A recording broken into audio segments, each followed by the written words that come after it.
오늘은 시편 146편 2절에서 5절에 있는 말씀을 가지고 누구를 의지하고 있습니까? 라는 제목으로 말씀을 함께 나누기 원합니다. 먼저 말씀을 봉독하겠습니다. 나의 생전에 여호와를 찬양하며 나의 평생에 내 하나님을 찬송하리로다. 귀인들을 의지하지 말며 도울 힘이 없는 인생도 의지하지 말지니 그의 호흡이 끊어지면 흙으로 돌아가서 그 날에 그의 생각이 소멸하리로다. 야곱의 하나님을 자기의 도움으로 삼으며 여호와 자기 하나님에게 자기의 소망을 두는 자는 복이 있도다. 아멘. 기도하겠습니다. 하나님 감사합니다. 오늘 이 시간도 저희들 말씀을 통해서 우리가 인생을 살아가면서 누구를 의지하고 있는지를 생각해 보기 원합니다. 많은 사람들이 세상을 의지하고 사람을 의지하지만 그로 인해서 생기는 수많은 배신과 슬픔을 겪게 되는 것을 보게 됩니다. 우리가 진정으로 의지할 대상은 오직 하나님뿐임을 고백합니다. 오늘 이 시간 시편 기자가 고백했던 것처럼 우리가 여호와를 찬송하며 그의 영광을 돌리며 오로지 의지할 분은 하나님이심을 깨닫는 지혜를 허락하여 주옵소서. 감사드리며 예수님의 이름으로 간절히 기도합니다. 아멘. 예전에 이런 이야기를 들은 적이 있습니다. 한 남자가 있었습니다. 그는 부모에게 버림받아서 어릴 때부터 아기 때부터 고아원에서 자라야만 했습니다. 자신 스스로 늘 부모에게 버림받은 인생이라는 상처를 가지고 살아갔습니다. 그래서 자신은 전혀 쓸모없는 존재이고 이러한 삶의 패턴은 늘 소극적인 그리고 전혀 다른 사람과 공감대가 형성되지 않는 나약한 삶을 살고 있는 사람이었습니다. 가장 자신을 화나게 했던 것은 세상에 태어나서 자신은 한 번도 사랑을 받아본 적이 없다는 의식에 사로잡혀 있었습니다. 그런 삶의 회의를 느낀 그는 자살을 생각하게 됩니다. 그리고 마지막으로 자신을 키워준 고아원 원장을 찾아가서 자신의 마지막 마음을 이야기하고 싶어 찾아갔습니다. 원장을 만난 그는 이렇게 얘기합니다. 나는 세상에서 제일 불행하고 불쌍한 사람이라고. 부모에게 버림받았고 부모의 사랑을 한 번도 받아본 적이 없고 삶을 살면서 내가 왜 살아야 하는지 그리고 무엇을 위해 살아야 하는지 모르겠다고 하면서 자신의 힘든 마음, 어려운 마음을 쏟아냈습니다. 그러자 원장님은 그의 손을 붙잡고 이렇게 말을 합니다. 그래, 너의 말처럼 부모님에 대한 사랑을 받아본 적이 없기 때문에 그렇게 얼마나 어려웠는지 얼마나 힘들었는지 내가 다 알지는 못하지만 조금 이해를 한다. 그러나 네가 한 가지 이 사실을 잊지 않았으면 좋겠다. 내가 부모님의 사랑을 받아본 적이 없는 것은 사실이지만 너도 내가 알지 못하는 사이에 수많은 사람의 사랑을 받으며 산 사람이라는 사실을 알았으면 좋겠다. 아기인 너가 우리 고아원에 도착했을 때 너는 아무것도 혼자 할 수 없는 아기였다. 그 아기가 18세가 되기까지 너를 위해 부모 대신 너의 곁에 함께 있어준 존재가 있었다는 사실, 너는 그들에게 사랑을 받고 자란 존재라는 것을 잊지 않기를 바란다. 네가 아기 때 누군가는 너의 기저귀를 매일마다 갈아준 사람이 있었고 네가 배고플 때마다 너에게 밥을 먹여준 사람이 있었고 네가 아플 때마다 병원에 데리고 온 사람이 있었다. 너와 함께 잠을 자는 친구들과 선생님들이 있었고 너를 위해서 너의 옷을 빨래를 해준 사람이 있었고 네가 자랄 동안에 삼시세끼를 먹이며 너에게 옷을 제공해 주었던 사람도 있었다. 때론 네가 힘들고 어려울 때 너의 옆에서 이야기를 들어주는 사람도 있었고 비록 부모에게 사랑을 받지 못했지만 네가 자라는 동안 수많은 사람들의 사랑을 받으면서 자라는 것을 잊어서는 안 된다. 너는 그 받은 사랑을 이제 다른 누군가를 위해서 나눠줘야 한다는 사실을 잊지 말라고 원장님은 그 사람에게 이야기했습니다. 이 이야기를 듣는 순간 이 사람은 그동안에 느끼지 못했던 것을 깨달았습니다. 자신은 잘 몰랐지만 자라면서 누군가의 많은 사랑을 받고 살아온 자신의 삶을 깨닫게 된 것입니다. 이렇게 희생과 사랑과 수고, 바로 이것이 바로 부모님들의 몫이었고 우리는 그런 사랑을 받고 산 사람들입니다. 그런 사랑과 희생과 수고가 있었기 때문에 오늘의 우리가 있다는 것을 우리는 깨달아야 합니다. 이 이야기를 들으면서 사실 사람은 누군가의 사랑과 배려와 손길이 있기 때문에 비로소 인간으로서의 삶을 살게 된다는 사실을 알게 됩니다. 결국 그러한 인생이 다른 또 누군가를 의지하게 되고 돕게 된다는 사실이죠. 나이가 어리고 성인이 안 되었을 때는 자녀들은 부모들의 의지하게 되어 있습니다. 그리고 결혼을 하고 나면 배우자를 의지하게 되어 있습니다. 학교를 다닐 때에는 부모보다는 친구를 의지하게 됩니다. 사회생활에서는 친구나 혹은 직장 상사 혹은 존경하는 사람을 의지하면서 살게 됩니다. 이처럼 사람은 사람과 함께 살아가는 존재입니다. 그런데 오늘 본문은 이렇게 말합니다. 사람이나 인생을 의지하지 말라고. 그 이유는 다른 것이 아니라 유한한 인간이기 때문이죠. 우리가 사람을 의지하고 사람에게 도움을 청하는 것이 일반적인 삶의 모습이지만 부모라도 영원히 내 곁에 있는 존재가 아니고 또 사람 대부분이 이기적이고 개인주의적인 삶을 살기 때문에 자신의 안일과 이익을 위해서 사는 존재이지 다른 사람의 이익과 다른 사람의 이유를, 삶의 이유를 위해서 사는 사람은 그렇게 많지 않기 때문입니다. 우리가 영화나 드라마를 보는 바와 같이 누군가는 나를 이용하여 자신의 이익을 추구하는 존재이기 때문에 결국 사람을 이용하는 모습이 세상에 가득한 것을 보게 되는 것이죠. 사람들이 선한 일을 하고도 상처를 받는 경우 대부분의 이유는 그 사람에게 무엇인가 기대를 하기 때문입니다. 그래서 우리가 진정으로 의지하고 바라볼 대상은 인간이 아니라 우리를 지으시고 우리를 이끄시는 하나님이라는 사실을 깨달으라고 말씀하고 있습니다. 그렇다면 과연 우리가 오늘 말씀을 통해서 어떻게 하나님을 의지할 수 있을까? 하나님을 왜 의지해야 하는가라는 것에 대해서 함께 생각해 보기 원합니다. 첫 번째, 시편 기자는 하나님만이 찬송과 영광의 대상이 된다고 고백하고 있습니다. 여러분 삶을 살면서 언제 가장 기쁘고 행복하다고 느끼십니까? 어떤 사람은 결혼을 할 때가 행복하다고 얘기하기도 하고 어떤 사람은 아이가 생겼을 때 행복하다고 얘기하고 어떤 사람은 자신의 꿈을 이루었을 때 행복하다고 합니다. 우리들이 모두 외치는 성공이나 안정된 삶을 살 때 우리는 행복하다고 말하기도 합니다. 그러나 그러한 모든 것이 이루어지는 것이 정말 행복한 일일까? 많은 사람들이 서로 사랑을 해서 행복하기 위해서 결혼을 하게 되는데 결혼하는 비율 못지않게 이혼하는 가정들을 우리는 많이 보게 되죠. 특히 지금 수많은 가정이 싱글 부모가 아이들을 혼자 키우는 경우가 너무 많이 있습니다. 왜냐하면 이혼 후에 아빠나 엄마 혹은 혼자서 아이들을 키우는 가정이 너무나 많아지고 있기 때문이죠. 사랑해서 결혼하고 아이를 낳았는데 왜 이혼을 할까요? 물론 여러 가지 이유가 있겠지만 결국 결혼이 우리의 행복을 보장하지 못한다는 결과를 보게 됩니다. 또한 아이를 태어났을 때 부모들이 행복하다고 얘기합니다. 그런데 과연 그 평생 행복의 그 느낌이 보장이 될까요? 많은 부모와 자녀 간의 갈등과 아픔, 서로에 대한 이해의 부족, 여러 가지 상황으로 해서 많은 일들이 부모와 자녀 간에 일어나기도 합니다. 때로는 부모님들이 교통사고로 돌아가시게 됨으로 인해서 아이들이 졸지에 고아가 되기도 하고 이번 코로나 팬데믹처럼 졸지에 가족을 잃는 슬픔을 겪게 되는 경우도 얼마나 많은지 모릅니다. 특히 이 미국은 총기 사고가 많기 때문에 순식간에 가족을 잃는 슬픔을 겪게 되는 것이죠. 게다가 삶을 살면서 생기게 되는 질병 혹은 사고나 그런 것들이 가족에게 일어났을 때 생기는 삶의 여러 가지 문제들 앞에서 우리는 너무나 서로가 힘들고 어려운 시간들을 보내야만 합니다. 이처럼 인간의 삶에는 전혀 생각하지 못하는 여러 가지 문제들이 생기게 됩니다. 그로 인해서 가족 간의 아픔과 상처가 얼마나 많은지 모릅니다. 그런데 문제는 이런 삶의 문제들 앞에서 우리 인간은 서로 돌보고 회복하는데 한계가 있다는 사실입니다. 왜냐하면 인간은 유한하고 약한 존재이기 때문에 우리가 할 수 있는 것이 그리 많지 않다는 사실이죠.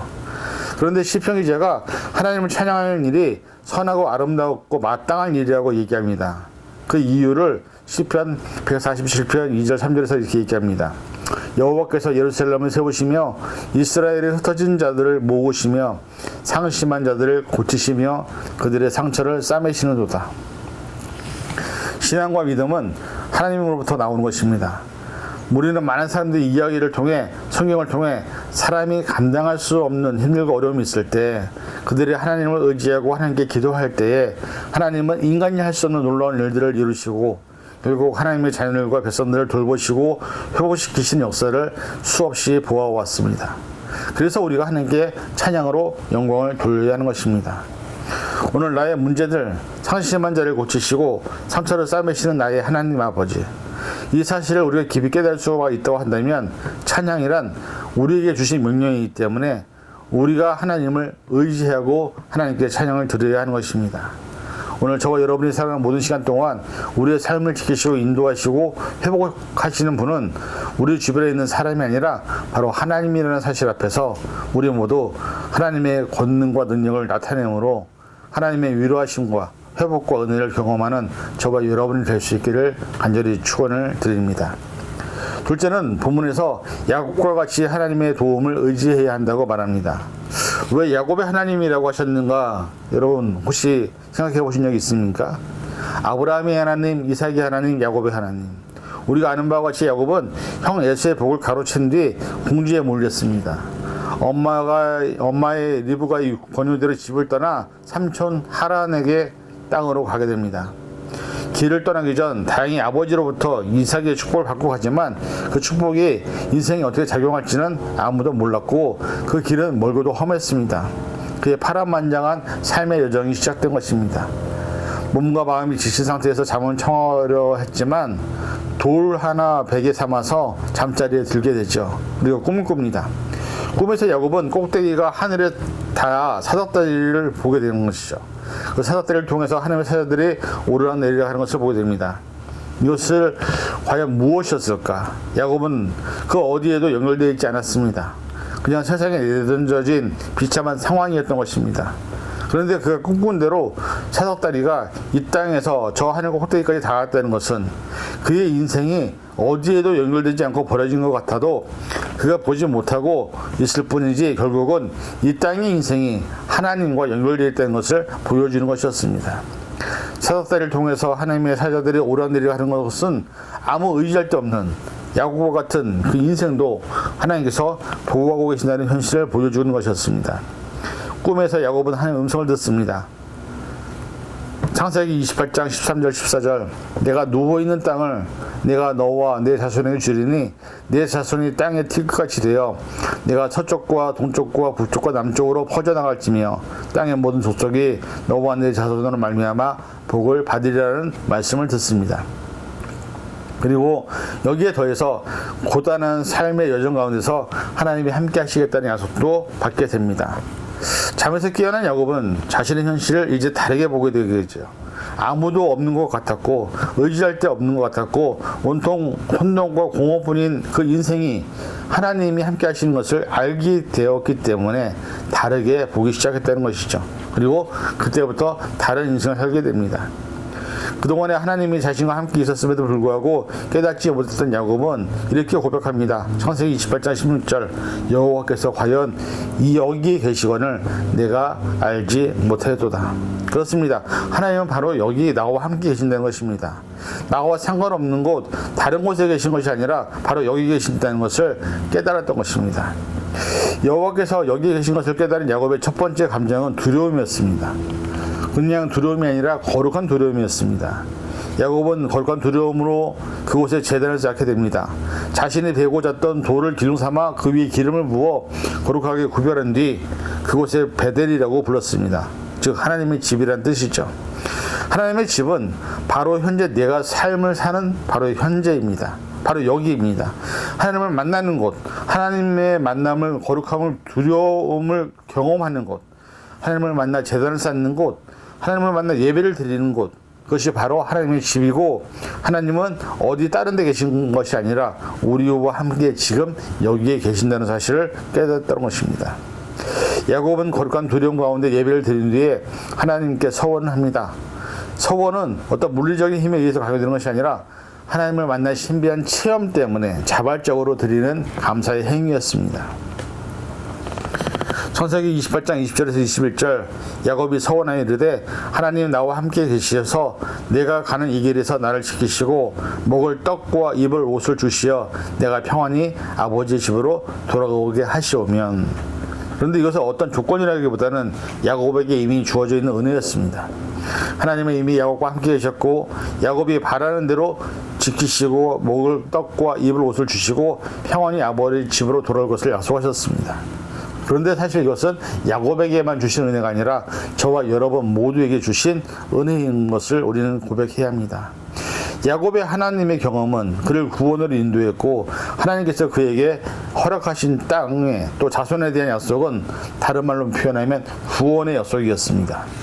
이처럼 하나님의 경험은 구원의 경험이요, 하나님과 일치를 이루는 거룩한 두려움의 경험이기도 합니다. 야곱은 꿈에서 하늘과 땅을 잇는 사다리를 경험하고 하나님이 여기 계신 것을 깨달았지만, 우리 그리스도인들은 성경을 통해서, 성령을 통해서 그것을 똑같이 경험하게 된다는 사실입니다. 그 야곱이 보았던 사다리가 바로 예수 그리스도입니다. 그것이 누구에게 보이는 것은 아닙니다. 야곱이 꿈속에서 하나님을 경험했던 것은 예수 그리스도라는 사다리가 우리에게 있다는 것을 깨달을 때 비로소 우리가 예수 그리스도의 제자, 예수 그리스도로 따르는 무리들, 그리고 그리스도인이라는 칭호를 받게 되는 것이죠. 그것이 바로 삶의 새로운 패러다임인 것입니다. 야곱의 삶을 통해서 우리는 무엇을 느껴야 할까요? 우리는 야곱이 만난 하나님을 우리의 하나님으로 만나야 합니다. 나의 하나님으로 만나야 합니다. 예전에 야곱의 삶에서 새로운 이름 이스라엘을 주신 것처럼 우리가 옛사람에서 이제는 그리스도인이라는 새로운 이름을 받았습니다. 우리의 삶이 그리스도인으로 삶으로 바뀌어야 되는 것입니다. 부디 바라기는 야곱과 같이 우리의 삶을 지금까지 인도하시고 이끌어오신 그 하나님과 함께 동행하는 믿음이 되셔서 우리가 이제는 새롭게 거듭난 존재로 새로워지기를 간절히 축원을 드립니다.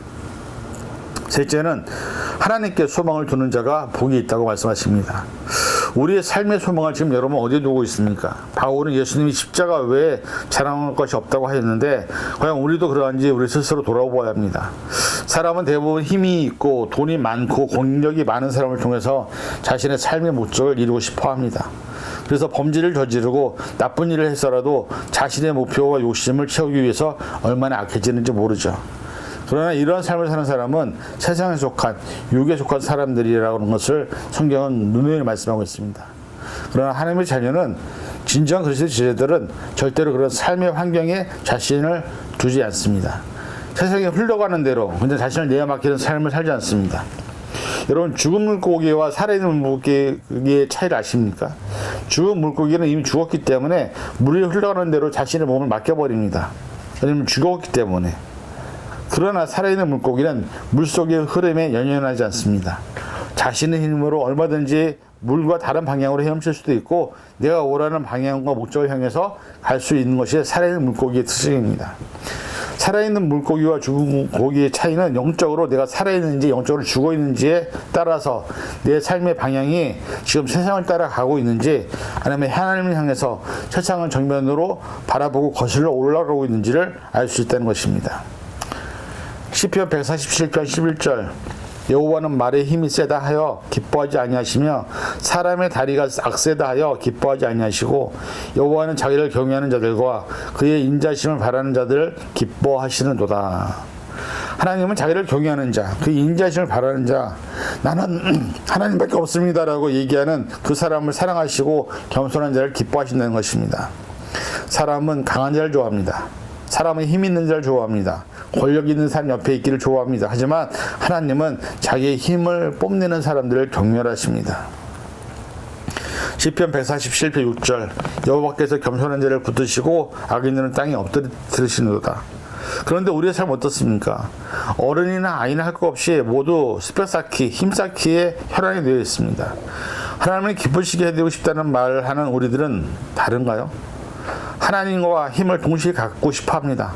하나님이 필요하면 하나님을 의지하고, 힘이 필요하면 힘을 의지하라는 우리의 필립 안시의 말처럼 양서류의 신앙인지도 모릅니다. 히브리어로 겸손함은 아나부입니다. 이는 비참함을 나타내는 뜻이기도 합니다.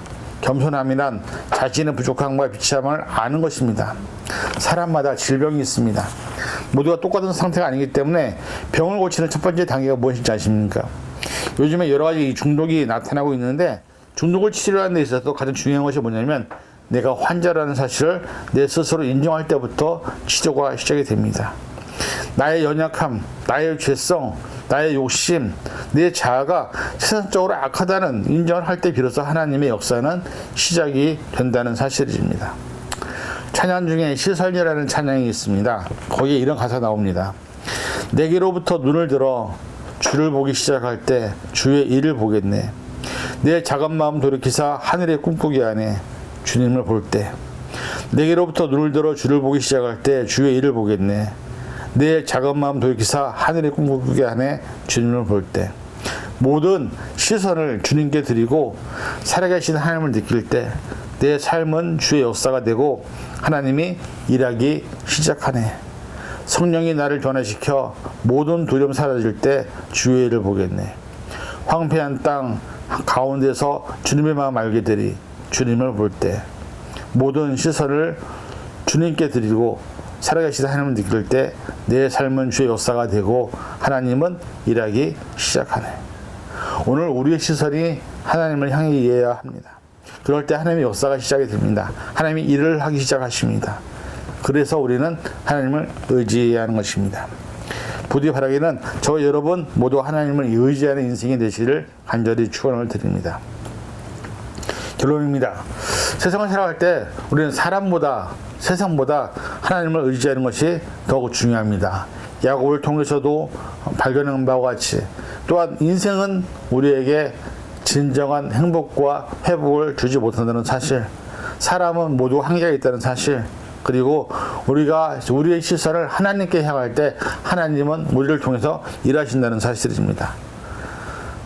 시편 31편 19절의 말씀, 주를 두려워하는 자를 위하여 쌓아두신 은혜, 곧 주께 피하는 자를 위하여 인생 앞에 베푸신 은혜가 어찌 그리 큰지요. 이 말씀이 여러분의 삶의 목표가 되어서 우리 인생이 하나님을 온전히 바라보고 하나님의 도움을 받고 하나님이 주시는 그 공급함을 통해서 인생에서 하나님과 늘 날마다 동행하는 삶이 되기를 주님의 이름으로 간절히 축원을 드립니다. 기도하겠습니다. 하나님 감사합니다. 말씀을 통해서 우리가 왜 하나님을 의지해야 하는가, 하나님이 우리에게 어떤 존재인지를 깨닫습니다. 우리 모두가 하나님을 의지하고 하나님을 통해서 하나님의 영광을 경험하는 시간들 되게 도와주시고 인생을 되어서 날마다 하나님 앞에 영광 돌리며 찬양을 돌리는 삶이 되게 도와주시옵소서. 우리의 남은 시간 하나님과 함께하기를 원합니다. 주님 역사하여 주옵소서. 감사드리며 예수님의 이름으로 간절히 기도하옵나이다. 아멘.